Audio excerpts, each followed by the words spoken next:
बसर 50, आलू बसर 50 में किलो, आलू बसर 50। सिबी में रोज बरोज बढ़ती हुई महंगाई ने आम आदमी की मुश्किलात में इजाफा कर दिया है, जहां अब सब्जियों की कीमतों में होशरुबा इजाफा देखने में आ रहा है। शहर की बाजारों में आलू 50 रुपए किलो, जबकि टमाटर और भिंडी 200 से 250 रुपए फी किलो तक फरोख्त हो रहे हैं, जिसके बायस दिहाड़ीदार तबका शदीद परेशानी का शिकार है।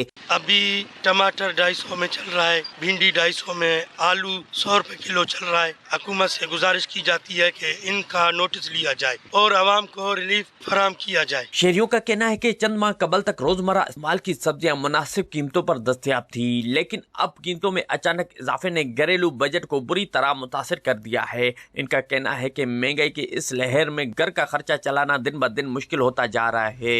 ये सब्जियां वगैरह बहुत महंगी हो गई हैं, सभी में बहुत माल महंगा हो गया है। सब्जियां रेट 1 को 2 हो गए हैं, आलू प्याज हैं महंगे बिक रहे हैं। अभी 250-200 रुपए किलो टमाटर बिक रहा है। बहुत हालात खराब हो गए हैं, गरीब के बस बात चढ़ गई है। इंतजाम में से ये हमारी दरख्वास्त है कि ये रेट्स माशाखोरों को थोड़ा कम कराएं, हमारे से माल आवाम के लिए रिलीफ दिलाएं। बहुत नाजायजी हो रही है, हम लोग बहुत तंग हैं। खरीदारों ने वश न्यूज से गुफ्तगू करते हुए कहा कि सब्जी फरोश अपनी मर्जी के निर्ख वसूल कर रहे हैं और बाजारों में सरकारी निर्ख नामों पर अमल दरामद नजर नहीं आता। इनका कहना है कि जिले इंतजामिया की जानिब से कीमतों में मुअस्सर निगरानी न होने की वजह से मुनाफाखोर अनासिर अवाम को दोनों हाथों से लूट रहे हैं। शहरियों ने जिले इंतजामिया सिबी से मुतालबा किया है कि मुनाफाखोरों के खिलाफ कार्रवाई अमल में लाई जाए और शहरियों को रिलीफ फराहम किया जाए। कैमरा टीम के साथ जहूर मक्सी, वाशी न्यूज सिबी।